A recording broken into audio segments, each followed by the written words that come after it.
1. When first writing Twilight, screenwriter Mark Lord recalled fears that the male audience wouldn't be interested. They wanted to take the concept of Romeo and Juliet with vampires and build in a structure that was far more a cinematic structure, he shared on the Big Hit Show podcast. And they wanted to just put in more action to advance it more and give something more for the male audience. They thought they were going to lose the male audience with too much of a romance. 2. Director Catherine Hardwicke quickly made the writers pivot after throwing the script into the trash. The original script literally had Bella on jet skis being chased by the FBI, she recalled. She was a star athlete. Nothing to do with the book. 3. Paramount and MTV initially had acquired the film rights to Twilight, with the original script making significant changes to the book. It had veered very far from the book, and so I did not like it at all, Twilight director Catherine Hardwicke revealed to Cinema Blend. After 3 years, Paramount released the rights and then independent film studio Summit Entertainment immediately picked them up. 4. Stephenie Meyer had some strict guidelines when it came to the adaptation of her source material. She didn't want any stereotypical vampire elements added in and demanded that Edward So the Lion Fell in Love with the Lamb line make it into the final version. She also stepped in to have Cullen Lutz take over the role of Emmett when she didn't agree with the initial casting choice and asked to have Bella and Edward's first kiss toned down. Of stepping in to put her foot down, Meyer told EU, "That's hard for me, but I am glad of every time I did it and I don't think I stepped on too many toes and everyone seems to still like me." 5. According to Summit's then head of production Eric Feig, book author Stephenie Meyer was adamant that her vampires didn't have fangs. The negotiated language says, "No actor playing a vampire will have canine incisors longer than those found in the average human being," he recalled on Spotify's The Big Hit Show podcast. And that to me is, I love that line. 6. Director Catherine Hardwicke knew she found her Bella when watching Sean Penn's film Into the Wild. "I see Kristen, with all that longing and just lusting for Emil Hirsch, and I am like, oh my god, that is so what I felt from the book. This girl that has so much longing, and it's so contained, and just repressed longing, but it was so palpable. So I thought, oh, it's got to be Kristen." 7. Some soon-to-be major actresses, including some who would also become faces of their own respective franchises, that auditioned for Bella Swan included Emily Browning, Meyer's early first choice, Michelle Trachtenberg, Lily Collins and Jennifer Lawrence. "I didn't really know what it was," Lawrence later said on the Howard Stern show of her Twilight audition. "You just get like 5 pages at the audition, and they're like, act monkey. And when it came out I was like, hot damn. Whoa." 8. Based on a suggestion from Emil Hirsch, who starred opposite Kristen Stewart in Into the Wild and was in Hardwicke's Lords of Dogtown, the director zeroed in on Stewart for the role, despite the actress initially having no interest in the project upon hearing the synopsis. But after meeting with Hardwicke and going through the script together, Stewart quickly changed her mind. 9. Over 5,000 actors reportedly went out for the role of Edward Cullen, including Dave Franco, Jamie Campbell Bower, who would go on to play Keyes in the follow-up films, Schitt's Creek's Dustin Milligan and Michael Welch, who landed the role of human Michael Newton. Moreover, Henry Cavill was Meyer's first choice, but was too old by the time the movie came along. He was reportedly considered for the role of Carlisle, the Cullen family patriarch.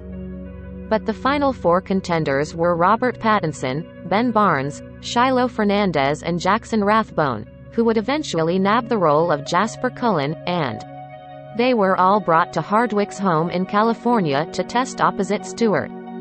10. The chemistry read involved the infamous meadow scene, which Stewart and Pattinson performed on Hardwicke's bed. When it came to the kiss, Hardwicke recalled Pattinson being a bit too revved up, but told EU it was electric. Pattinson later revealed he took half a Valium before the make-or-break audition. After the 4 actors tested, Hardwicke was still uncertain, Bet Stewart knew who her Edward was right away, telling Vanity Fair, "I was like, are you kidding me? It's such an obvious choice." 11. Prior to landing Twilight, Pattinson has considered leaving the entertainment industry after a string of failed auditions following Harry Potter and the Goblet of Fire. Rip Cedric Diggory.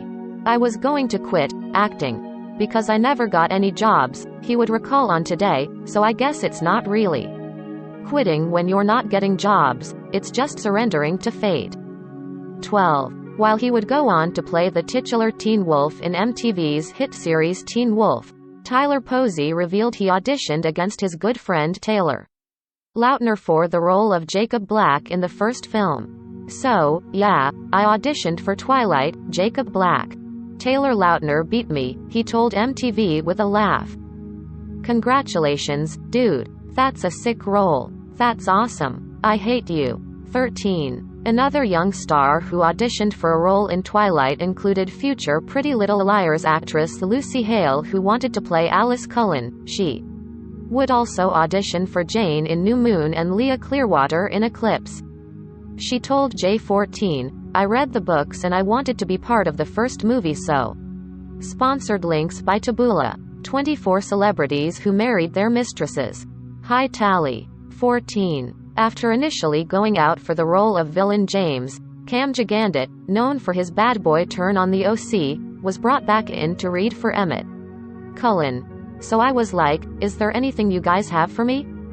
Anything at all? And so I went in for Kellen Lute's character," he told MTV. "Once I went in, I was like, oh my gosh, I like this character, but I just have to play James. We waited a little bit, and after about a week, we heard back, and they were like, okay, well, give him the job." 15. Meyer made a brief cameo in the first film as one of the diners in a scene between Bella and her dad Charlie, Billy Burke. She would also appear in Breaking Dawn Part 1 as a guest as Bella and Edward's wedding, along with screenwriter Melissa Rosenberg, co-producer Bill Bannerman and producer Wick. 16. On the first shot on the first day I strained one of my ass cheeks. My ass just couldn't take the strain of the first one, Pattinson revealed to Jimmy Kimmel. His injury caused a problem with the company insuring the film and led to a bit of physical therapy for the star. 17. When New Moon was officially announced the day after Twilight dominated its opening night at the box office, fans were shocked to see Lautner not listed among the cast members. But it wasn't a typo, as the studio confirmed it was assessing whether or not the 16-year-old could play the character after his wolf transformation. The doubts came up because he had very few scenes in the first movie, and also because he's described as being 6'5" in the second book, so there were reasonable facts that we had to come to grips with, New Moon director Chris Weitz explained to Reuters. 18. In fact, there was even an actor in mind to take over the part. The Scorpion King 2 and One Tree Hill star Michael Coppen. "I have nothing against Taylor. Personally, I think he's great and tremendous at what he does," Coppen told MTV. "But it's just adjusting to the fact that Jacob has to grow. It's a matter of going with the storyline." 19. But Lautner was committed to playing Jacob, taking on an intense training regime to bulk up as soon as production wrapped on the first film. His prep included consuming 4,000 calories per day, eating every 2 hours and working out for 2 hours at least 5 days a week. "I knew I had to get to work right away. There could be no waiting involved," the then 17-year-old told Interview. "The day I finished Twilight, I came home and started bulking up.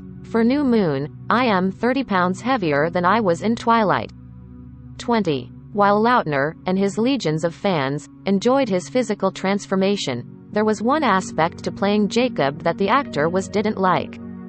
"Thatwig. There was hatred between both of us," he told MTV. "It did not like me, I did not like it. Not fond memories." Sponsored links by Taboola. Avoid these fashion errors by following these simple tips.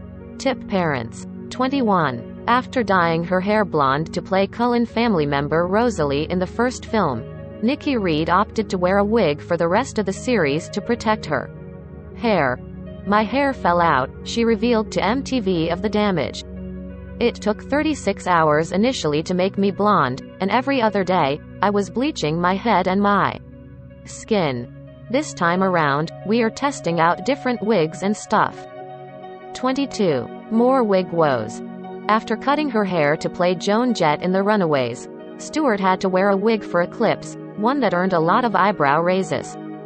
Leading up to Breaking Dawn. Part 1. Stewart assured fans she would be rocking her own hair and revealed Summit really didn't want her to chop her hair in the first place.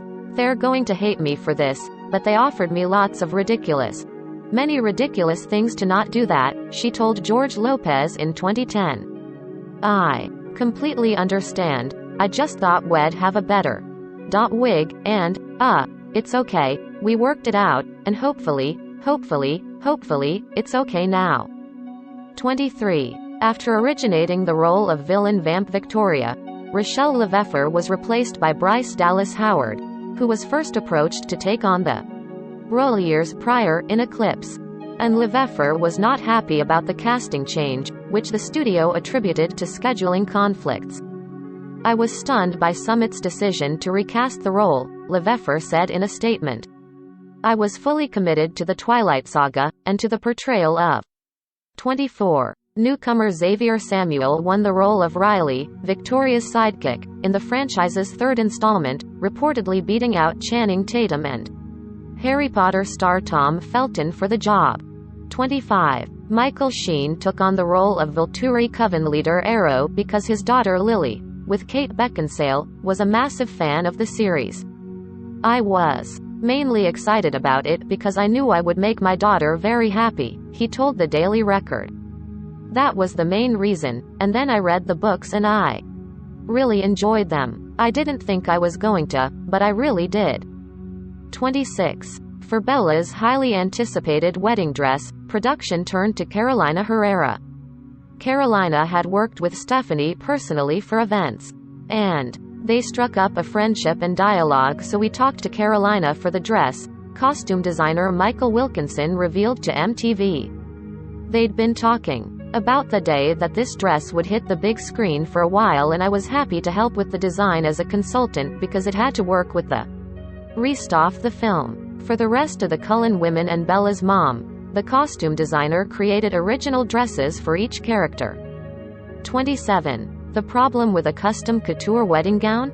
The chances were high of it getting ruined, which almost happened due to the bad weather in Oregon. And they only had 2 duplicates. I had a vision of the wet paint slowly creeping up the hem of the dress, but in the end, we got away with it, Wilkinson told In Style. We shot the wide shot first, and sure enough, by the time we moved in for the close-ups, the hem was soaking up the paint like a thirsty. Sponsored links by Taboola. Janet Jackson's son is all grown up. Sizzle fee. 28. Okay, but how did Edward get Bella pregnant when he's, dead, and she's not? Meyer actually provided an answer to this question on her official web site back in the day.